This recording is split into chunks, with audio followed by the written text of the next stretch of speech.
Hello दोस्तों, मेहनत होगी जीत होगी में आपका स्वागत है। और आज हमारे साथ हैं कुमारी नीलम, जिन्होंने 6th जेपीएससी में शिक्षा विभाग प्राप्त किया है। और आज हम इनसे जानेंगे इनकी स्ट्रेटजी के बारे में। तो कुमारी नीलम जी और आंटी जी, आप दोनों लोगों का मेहनत होगी जीत होगी में स्वागत है। Thank you sir. तो मैम, इस जीत के लिए आप किसको किसको श्रेय देना चाहेंगे?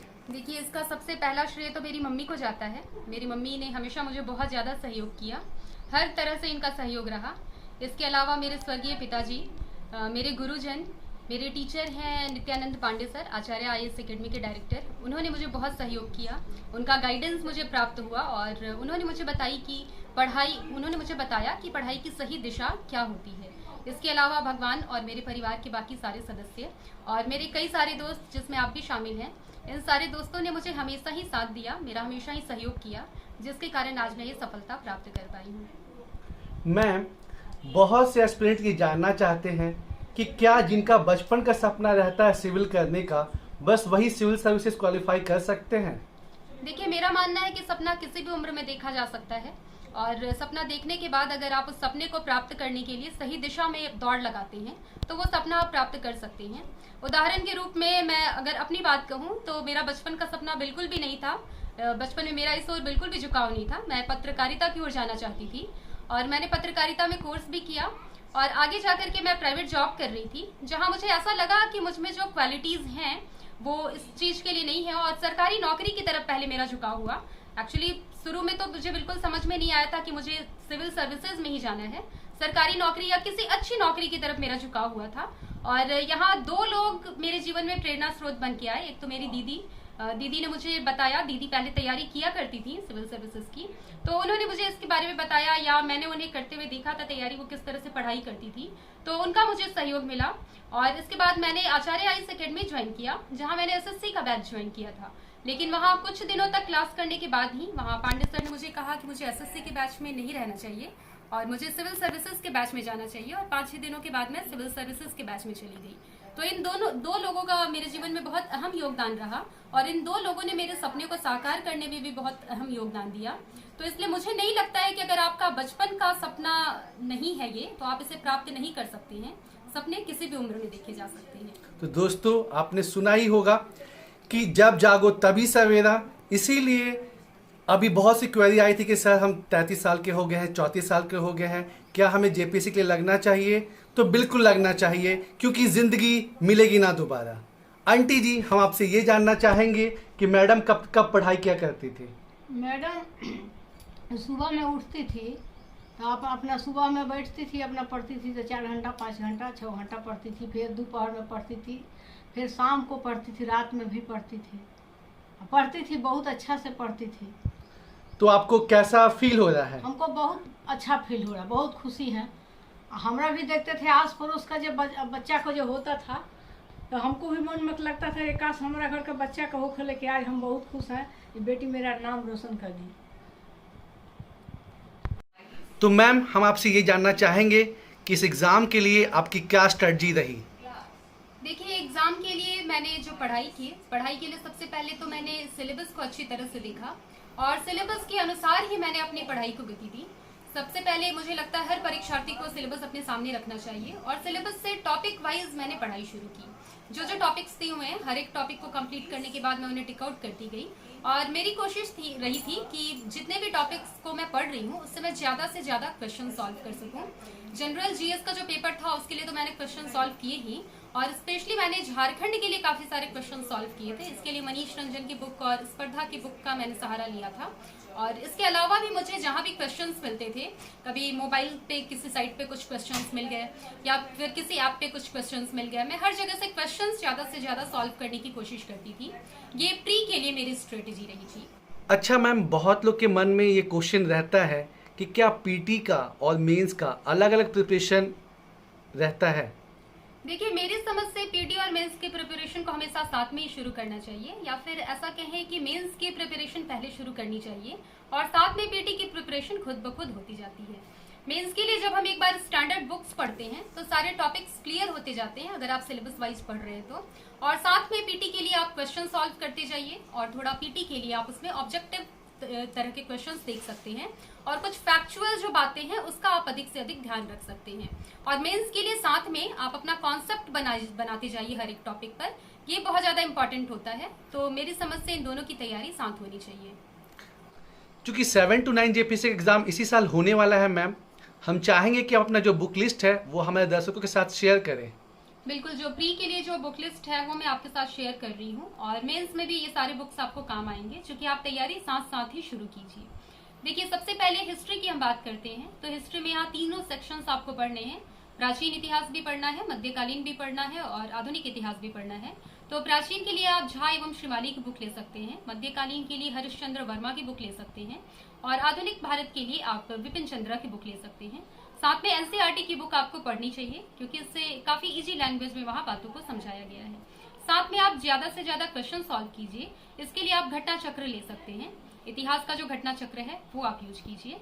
और मेंस ज्योग्राफी की बात करें तो ज्योग्राफी में देखिए, प्री में तो सिर्फ और सिर्फ इंडियन ज्योग्राफी आता है, हालांकि मेंस में वर्ल्ड ज्योग्राफी भी आता है। तो प्री में यहाँ आप माजिद हुसैन की बुक ले सकते हैं और घटना चक्र भी आपको सॉल्व करना चाहिए, उसमें ज्योग्राफी के काफी सारे क्वेश्चंस मिल जाएंगे आपको। पॉलिटी की बात करें तो बिल्कुल यहाँ लक्ष्मीकांत से बढ़िया कोई बुक नहीं हो सकती है। पब्लिक एडमिनिस्ट्रेशन के लिए आप अवस्थी एवं माहेश्वरी की बुक ले सकते हैं। इसके अलावा साइंस की हम बात करें तो साइंस के लिए लूसेंट की जो साइंस की बुक आती है, एक लूसेंट सामान्य ज्ञान आता है, ये नहीं, लूसेंट सामान्य विज्ञान वाली बुक आपको लेनी है। पतली बुक है और वो काफी सफिशियंट है। इसके अलावा आपको करंट अफेयर्स के लिए दृष्टि या क्रॉनिकल का कोई बुक लेना ही चाहिए। और चूंकि जेपीएससी में कंप्यूटर से भी कुछ क्वेश्चंस पूछे जाते हैं, तो ये कंप्यूटर के लिए आप अलग से कोई पतली बुक आती है, लूसेंट की एक पतली बुक आती है, आप वो भी ले सकते हैं। या फिर जो आप साइंस की बुक लेंगे वहां भी कंप्यूटर के लिए एक अलग से सेक्शन दिया हुआ रहता है, आप वहां से भी हेल्प ले सकते हैं। और इसके साथ में देखिए, मिसलेनियस क्वेश्चंस भी पूछे जाते हैं जेपीएससी में। तो आप देखेंगे लूसेंट या इस तरह की जो भी किताबें हैं उसमें पीछे का जो सेगमेंट होता है वो मिसलेनियस का ही सेगमेंट होता है, आप वहां से पढ़िए। और मिसलेनियस में कई सारे ऐसे फैक्ट्स होते हैं जो करंट अफेयर्स से भी रिलेटेड होते हैं, तो वहां आपको करंट अफेयर्स पे भी लगातार नजर बनाए रखनी होगी। करंट अफेयर्स के लिए क्या करना है, आपको दृष्टि या क्रॉनिकल की कोई एक बुक लेनी है और अभी आप शुरुआत से ही करंट अफेयर्स पढ़ना शुरू कीजिए। डेली 15 या 20 मिनट दीजिए और एग्जामिनेशन टाइम पे आप इस ड्यूरेशन को बढ़ा सकते हैं। तो मैम, जैसे मान लीजिए कि एग्जाम जुलाई या अगस्त में होता है पीटी का, तो कब से कवर करना चाहिए करंट अफेयर्स? देखिए, अगर पीटी का एग्जाम जुलाई या अगस्त में लगता है तो आप सेफ जोन में रहते हुए पिछले 1 साल का करंट अफेयर आपको करना चाहिए। और इन्वायरमेंट के लिए जैसे बहुत क्वेरीज आती है, क्योंकि इन्वायरमेंट के क्वेश्चन भी बहुत ज़्यादा आते हैं, तो इन्वायरमेंट के लिए कौन सा बुक बेस्ट रहेगा? इन्वायरमेंट के लिए आप दृष्टि आईएएस की बुक ले सकते हैं। ईवीएस के लिए उनकी एक अलग से बुक आती है और काफी अच्छी बुक है, ये आपको बुक पढ़नी चाहिए, क्योंकि यहाँ प्री के साथ साथ मेंस में भी आपको इससे काफी ज्यादा हेल्प मिलेगी। और मैम, सुना है कि जेपीएससी उसी का क्वालिफाई होगा जिसका झारखंड के जीके पे बहुत अच्छा कमांड रहेगा, इस पे आपका क्या कहना है? जी बिल्कुल, झारखंड के लिए एक अलग से पेपर है 200 नंबरों का और साथ में पेपर 1 में भी 10 नंबर का 10 क्वेश्चन, 20 नंबर के झारखंड से क्वेश्चन होते हैं। तो झारखंड के लिए आप मनीष रंजन की बुक ले सकते हैं और अभी हाल फिलहाल में उड़ान पब्लिकेशन की बुक आई हुई है, वो भी मैंने देखा है, वो भी काफी अच्छी बुक है, टू द पॉइंट बातें वहाँ कही गई हैं। तो इन बुक्स के साथ में आपको झारखंड के करंट अफेयर्स से भी अवेयर रहना है, जिसके लिए आप यहाँ के लोकल न्यूज़पेपर्स लीजिए और न्यूज़पेपर में जो भी न्यूज़ आपको लगता है कि इम्पोर्टेंट है उसे आप खुद से नोट्स बनाते जाइए। वो आपको खुद से ही बनाना होगा, क्योंकि वो आपको कहीं भी मिलेगा नहीं। अगर आप बुक से उसका सहारा लेते हैं तो वहाँ काफी पुराना करंट अफेयर्स मिल जाता है, तो ये आपको खुद से करना चाहिए।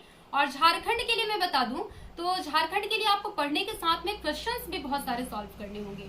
तो जैसे मैम आपका हिंदी ऑप्शनल था और हिंदी ऑप्शनल वालों की तो बैंड बज गई है, तो आपने कैसे हिंदी का पेपर जो है लेते हुए उसमें अच्छा परफॉर्म किया? देखिए, मैंने पेपर 2 में हिंदी लिया था और हिंदी में मुझे भी बहुत अच्छे मार्क्स नहीं आए हैं, लेकिन हिंदी की तैयारी की बात करें तो हिंदी की तैयारी के लिए यहाँ एक बहुत अच्छी बात यह है कि जेपीएससी के जो हिंदी का सिलेबस है वो बीपीएससी और यूपीएससी से लगभग 70% मिलता है।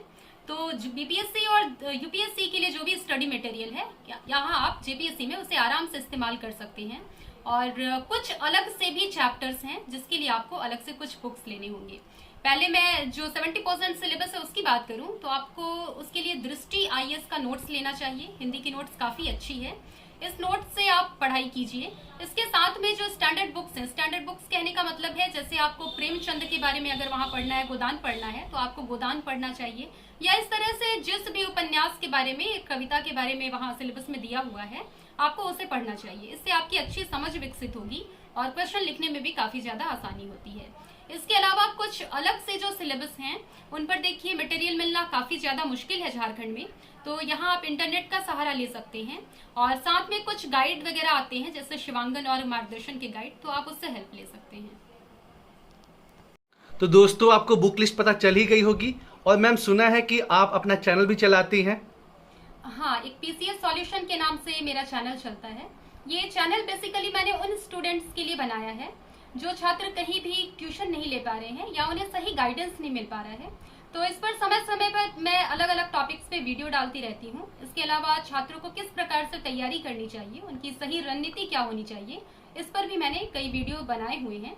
और ये चैनल बनाने की सलाह भी मुझे मेरे स्टूडेंट्स ने ही दी थी, क्योंकि मैं एक संस्थान में पढ़ाती भी हूँ बीपीएससी जेपीएससी के स्टूडेंट्स को, तो उन लोगों का ही ऐसा कहना था कि कई सारे टॉपिक्स छूट जाते हैं और उन्हें उससे पढ़ने में दिक्कत होती है, तो उनके कहने पर ही मैंने ये चैनल बनाया था, और आज कई सारे छात्र इस चैनल से जुड़े हुए हैं और लाभ प्राप्त कर रहे हैं। तो दोस्तों नीचे डिस्क्रिप्शन में हमने मैडम का चैनल दिया है, आप उसे जरूर देखिए, आपको बहुत बेनिफिट होगा। अच्छा मैम, नोट्स मेकिंग को लेके स्टूडेंट्स को बहुत कंफ्यूजन रहता है, तो नोट्स मेकिंग पे आपके क्या विचार हैं? देखिए, नोट्स के बारे में मेरा ऐसा मानना है कि जो इम्पोर्टेंट टॉपिक्स हैं उसका तो नोट्स आपको बनाना ही चाहिए। इसके अलावा कुछ बाकी जो टॉपिक्स हैं जो स्टैंडर्ड बुक्स में आपको आराम से मिल जाते हैं, यहाँ आपकी मर्जी पर निर्भर करता है। अगर आपके पास समय है तो आप बिल्कुल नोट्स बनाइए, लेकिन अगर समय का अभाव है तो यहाँ नोट्स बनाना छोड़ा जा सकता है। लेकिन कुछ इंपॉर्टेंट टॉपिक्स पे आपको नोट्स बनाना ही चाहिए। जैसे अगर हम जेपीएससी में देखें तो यहाँ मेंस में 5th पेपर और 6th पेपर जो इकोनॉमिक्स और साइंस का पेपर है, यहाँ कई सारे ऐसे टॉपिक्स हैं जो जनरली आपको बुक्स में नहीं मिलते हैं, और इसके लिए आपको काफी ज्यादा ढूंढना पड़ता है, कई बुक्स का सहारा या इंटरनेट का सहारा लेना पड़ता है। तो इन टॉपिक्स का नोट्स आपको तैयार करना ही चाहिए। और न्यूज़पेपर और जो न्यूज़ चैनल है उसके बारे में आप क्या कहना चाहेंगे? देखिए, न्यूज़पेपर बहुत जरूरी है क्योंकि इससे हमारी एक समझ विकसित होती है, और न्यूज़पेपर में भी नेशनल न्यूज और साथ में एडिटोरियल पढ़ना ये बहुत ज्यादा जरूरी है। प्री एग्जामिनेशन में तो इससे 15 नंबर के क्वेश्चन पूछे ही जाते हैं, और मेंस की बात करें तो यहाँ डायरेक्ट तो क्वेश्चन नहीं पूछा जाता है, लेकिन आप बहुत जगह इनपुट कर सकते हैं करंट के डेटा को, तो ये तो आपको पढ़ना ही चाहिए। इसके अलावा अगर हम न्यूज चैनल की बात करें तो यहाँ मुझे लगता है कि कई सारे न्यूज चैनल्स हैं, उन सभी को देखने के बजाय यहाँ आप दूरदर्शन का न्यूज देख सकते हैं, राज्यसभा टीवी के डिबेट सुन सकते हैं, आकाशवाणी सुन सकते हैं, और साथ में दृष्टि के ऑडियो आर्टिकल्स आप देख सकते हैं, या दृष्टि का भी एक न्यूज आता है करंट न्यूज, आप उसे देख सकते हैं। बहुत से स्टूडेंट्स का मैम मेंस में नहीं हुआ, किसी का फाइनल स्टेज में नहीं हुआ, तो उनके लिए आप क्या कहना चाहेंगे? देखिए, असफलता और सफलता जीवन का एक पड़ाव होता है। किसी को सफलता जल्दी मिल जाती है और कुछ लोगों को इससे ज्यादा संघर्ष करना पड़ता है। तो मेरा ऐसा मानना है कि अगर आप ज्यादा संघर्ष करते हैं तो आप निखर करके सामने आते हैं, और असफलता से हमें घबराना नहीं चाहिए बल्कि इसे एक चुनौती के रूप में लेना चाहिए। जैसे मैं अपनी भी बात करूं तो इसके पहले मैंने बीपीएससी के एग्जाम्स दिए हैं, 60 से 62वीं में मैं सफल नहीं हो पाई थी, 63वीं में भी कुछ नंबरों से मैं रह गई थी। इसके अलावा मैंने जेएसएससी सीजीएल का भी एग्जाम दिया था, और वहाँ भी चूंकि प्री के बाद वो एडवर्टीजमेंट कैंसिल हो गया था, तो इन सभी एग्जाम्स में मैंने असफलता प्राप्त की, लेकिन इस असफलता से मैं घबराई नहीं बल्कि इसे चुनौती के रूप में लिया, और मुझ में जो कमियां थी उन कमियों को सुधार करके मैंने हमेशा आगे बढ़ने की कोशिश की। तो मुझे लगता है कि हर एक छात्र को इसी प्रकार से अपनी असफलता से ना घबराते हुए आगे बढ़ने की कोशिश करनी चाहिए। तो दोस्तों आपने सुना ही कि failures are the pillar of success. तो बिल्कुल अगर आप असफल हुए हैं तो बिल्कुल घबराना नहीं है, क्योंकि सफलता आपका इंतजार कर रही है। तो thank you ma'am, thank you aunty ji. Thank you.